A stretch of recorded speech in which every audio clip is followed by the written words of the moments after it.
Laporan berikutnya yaitu laporan arus kas. Laporan arus kas ini berisi tentang informasi keuangan arus kas masuk maupun arus kas keluar yang berasal dari 3 sumber kegiatan, yaitu laporan arus kas yang bersumber dari arus kas operasional perusahaan, laporan arus kas yang berasal dari investasi perusahaan, dan laporan arus kas yang berasal dari pembiayaan suatu perusahaan, di mana informasi arus kas ini sangat bermanfaat atau berguna bagi pemilik atau pengguna informasi keuangan ini sebagai dasar di dalam penentuan perencanaan keuangan periode akuntansi berikutnya. Yang keempat yaitu laporan perubahan modal. Laporan perubahan modal ini berisi tentang informasi keuangan atas modal awal yang dimiliki serta perubahan yang terjadi dalam struktur modal dalam suatu bisnis.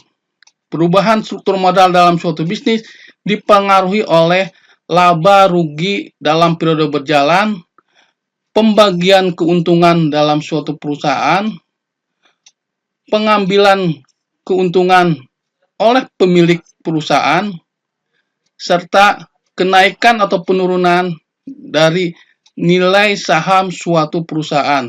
Ini akan berdampak kepada posisi atau komposisi modal suatu bisnis atau perusahaan, sehingga perlu dilakukan pelaporan atas perubahan modal. Berikut saya sampaikan tahapan bagaimana cara merapikan pencatatan keuangan yang sebelumnya belum memiliki laporan keuangan secara lengkap. Sehingga tahapan ini mudah-mudahan bisa membantu atau menjadi panduan di dalam menyusun atau merapikan sistem pencatatan keuangannya. Tahapan yang pertama yaitu kumpulkan data atau catatan keuangan yang dimiliki saat ini. Langkah kedua yaitu lakukan inventarisir saldo uang yang dimiliki, baik yang ada di tangan pemilik maupun yang tersimpan di dalam rekening bank. Rekening saldo virtual seperti GoPay, OVO, Dana, dan lain-lain yang digunakan dalam kegiatan bisnis. Kemudian lakukan cut-off atau pisah bastas saldo pribadi pemilik dan saldo bisnis atau perusahaan yang akan digunakan. Langkah yang ketiga yaitu lakukan inventarisir piutang usaha atau tagihan kepada pihak pelanggan maupun pihak lainnya. Yang keempat, untuk bisnis atau perusahaan dagang dan manufaktur, lakukan perhitungan fisik saldo persediaan, baik persediaan barang jadi, persediaan barang dalam proses, maupun persediaan bahan baku. Langkah kelima yaitu lakukan inventarisir pengeluaran biaya sewa gedung, sewa kantor, sewa toko, sewa pabrik, asuransi bisnis, promosi, dan lain-lain yang masih mempunyai masa manfaat pakainya.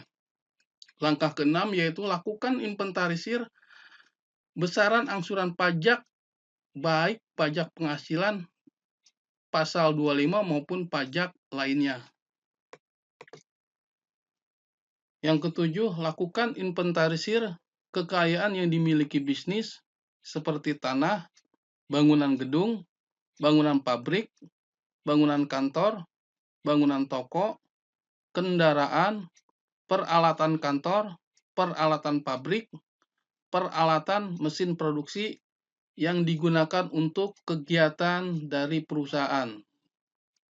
Yang kedelapan, lakukan inventarisir kekayaan lainnya yang dimiliki bisnis seperti hak paten, software, goodwill, dan lain-lain. Langkah ke-9 yaitu lakukan inventarisir kewajiban atau hutang yang masih harus dibayar kepada pihak supplier maupun kepada pihak ketiga lainnya, termasuk hutang kepada perbankan. Tahapan ke-10 yaitu lakukan penjumlahan pada tahapan 1 sampai dengan tahapan ke-8. Total nilai dari tahapan 1 sampai 8 ini yang disebut dengan total aset bisnis. Kemudian di langkah ke-11 yaitu kita melakukan perhitungan selisih antara total aset bisnis yang sudah dimiliki dengan total kewajiban yang tersebut di poin ke-9, itulah yang disebut dengan total modal bersih dari suatu bisnis.